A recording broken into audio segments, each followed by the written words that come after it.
सिर्फ आपको ब्लेसिंग लेने के लिए नहीं बुलाया गया, आपको उससे भी बड़ा काम करने के लिए बुलाया गया है। पवित्र आत्मा ये चाहता है कि आप लोग उसके माउथ पीस बन के इस्तेमाल किए जाएं। हालेलुया। एक व्यक्ति उतना ही आशीषित हो सकता है जितना वो पवित्र आत्मा के लिए काम करेगा, जितना वो पवित्र आत्मा को अपना जीवन समर्पित करके देगा, उतना ही वो इस्तेमाल हो सकता है। 2024 की शुरुआत से पहले दिसंबर की 2023 में मैंने आपसे कहा था कि परमेश्वर ने कहा था कि बहुत लोग गिरावट के नजदीक और वो गिरेंगे। और मैंने आपको कहा था कि आपको प्रार्थना करनी है, क्योंकि शैतान और डिसेप्शन की स्पिरिट आज तक धरती पर इतना काम नहीं किया जो अब वो काम करेगी। क्योंकि शैतान देख चुका है रूहों की कटनी को, वो देख चुका है किस गिनती में, किस भारे हिसाब से लोग परमेश्वर में आ रहे हैं, वो जान चुका है। और वो अपनी पूरी कोशिश करेगा, वो अपना पूरा दम लगाएगा। लेकिन मैं आपको बता रहा हूं, अगर आप पवित्र आत्मा के इंस्ट्रूमेंट बन जाएंगे, आप सेम नहीं होंगे। कुछ भी आपके परिवार का सेम नहीं। आप अपने परिवार, अपने फाइनेंस, अपने शरीर, अपनी लाइफ के जिस भी हिस्से को देखेंगे पवित्र आत्मा को अपना जीवन देने के बाद, आप देखेंगे कि हर एक हिस्से के ऊपर एक ऐसी बरकत है जो आपने पहले कभी नहीं देखी होगी अपनी लाइफ, और वो रिसीव करके जा रहे हो आज आप यीशु मसीह के सामर्थ्य नाम। बाइबल कहती है पहला तीमुथियुस 5 उसकी 20 आयत में, वचन किसने लिखा है? वचन पवित्र आत्मा ने लिखा है, वचन इंसान ने नहीं लिखा। बाइबल कहती है पवित्र शास्त्र परमेश्वर की आत्मा की प्रेरणा से रचा गया है।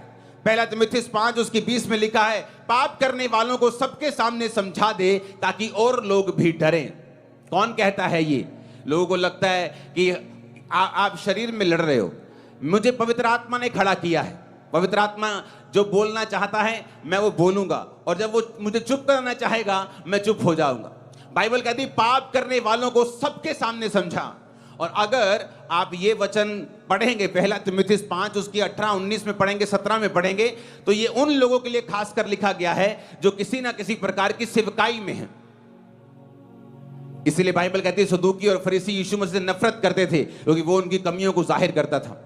इसलिए बाइबल कहती है सदूकी और फरीसी यूहन्ना बपतिस्मा दाता से नफरत करते थे क्योंकि वो उनकी कमियों को जाहिर करता था, वो उनके खिलाफ सख्त शब्दों की प्रयोग करता था, इसीलिए वो उनसे नफरत करते थे। लेकिन बाइबल कहती पाप करने वालों को सबके सामने समझा दे ताकि और लोग भी डरें। जब मुझे आत्मिक रीति से बोलने के लिए बुलाया गया है, इसलिए जब मैं कोई शारीरिक रीति से काम करना चाहता हूं, पवित्र आत्मा मुझे मना करता है। अगर मैं शारीरिक रीति से खड़ा होता तो अब तक कई केस कर चुका होता जिन्होंने चर्च के खिलाफ साजिशें की हैं, लेकिन एक भी केस मैंने नहीं किया, एक भी बुरी बात उनके लिए नहीं बोली। अपने खिलाफ बोलने वाले, चर्च के खिलाफ चलने वाले एक भी व्यक्ति के खिलाफ मैंने कुछ नहीं किया। क्यों? क्योंकि ये मेरी लड़ाई नहीं है। जो वचन में लिखा है मैं उसे बोलूंगा और बोलता रहूंगा। लेकिन कब तक? मैं बोल चुका हूं, अब मुझे और बोलने की जरूरत नहीं। जिसने समझना होगा वो समझ लेगा, और न्याय करना परमेश्वर का काम है, मेरा काम नहीं।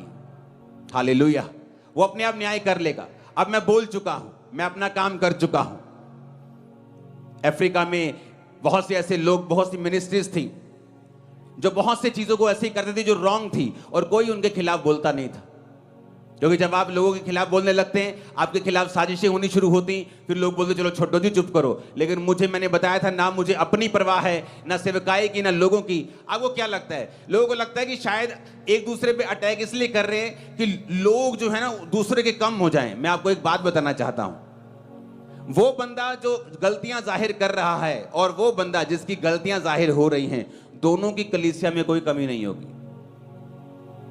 आप देख लेना, बड़की कलीसियाएं बढ़ेंगी, गलती करने वाले की भी बढ़ेंगी, आप देख लेना।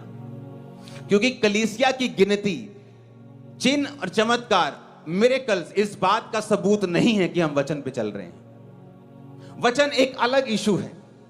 कितने मेरी बात को समझ रहे हैं? किसी व्यक्ति पे अटैक इसलिए किया जाता है कि उसकी कलीसिया को कम कर दो, उसकी बरकत को कम कर दो, लेकिन किसी की कलीसिया कम नहीं होगी, आप देख लेना। बल्कि कलीसियाएं 2024 में दुगनी तिगनी बढ़ जाएंगी। सिर्फ यही नहीं, दूसरों की भी। तो फिर कारण क्या था बोलने का? कारण यह है कि आप लोगों को वचन मालूम होना चाहिए,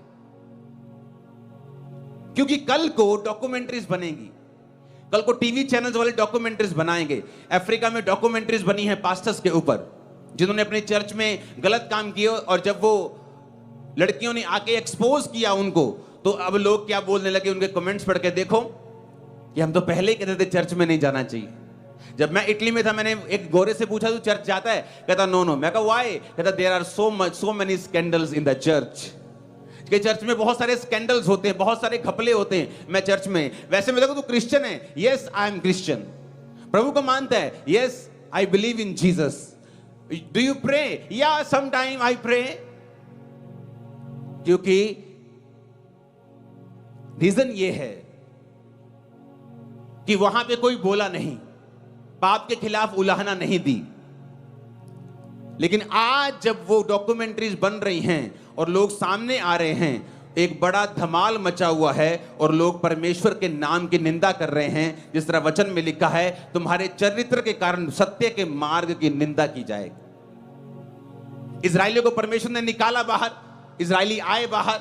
बाइबल कहती है जब इजराइली बाहर आए तो इजराइलियों ने पाप किए, कुकर्म किए, गलत काम किए, हर प्रकार से परमेश्वर को निंदा, मूसा को निंदा। तो क्या हुआ? इजराइली पहुंचे नहीं, सिर्फ 2 लोग वहां पहुंचे। और जानते हैं मिस्रियों ने क्या कहा? ओ देख लो इन्होंने, परमेश्वर इनको ले तो गया था पर इनको आगे नहीं लेके जा पाया। गलत वादे, झूठे वादे लेके इनको गया था कि मैं तुम्हें कनान देश दूंगा, लेकिन कर नहीं पाया। लेकिन रीजन क्या था?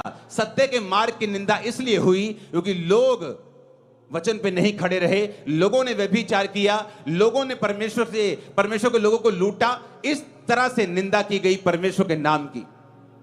लेकिन आज जब कोई व्यक्ति होगा जो पाप पर उलाहना देगा, जो ये बात को कलीसिया को बता देगा कि ऐसा ऐसा ऐसा सब गलत है, ताकि कल जब ऐसी कोई घटना इंडिया में हो, आप लोगों को मालूम होगा कि हां इस चर्च में इस बात के विरुद्ध प्रचार हुआ था, हम लोग खड़े हुए थे और खड़े होकर हमने बताया था। लोगों का विश्वास परमेश्वर पर से कभी खत्म नहीं होगा। इंडिया के मैं गारंटी देता हूं आपको, लोग कभी नहीं जाएंगे, चाहे कहूंगा कि वो चर्च में नहीं गए, क्योंकि उनको एक डॉक्यूमेंट्री देखने को मिल रही है जहां पर एक पास्टर ने गलत काम किए हैं। इंडिया में ऐसा नहीं होगा, आपकी वजह से, इस चर्च की वजह से। आमीन। मेरे को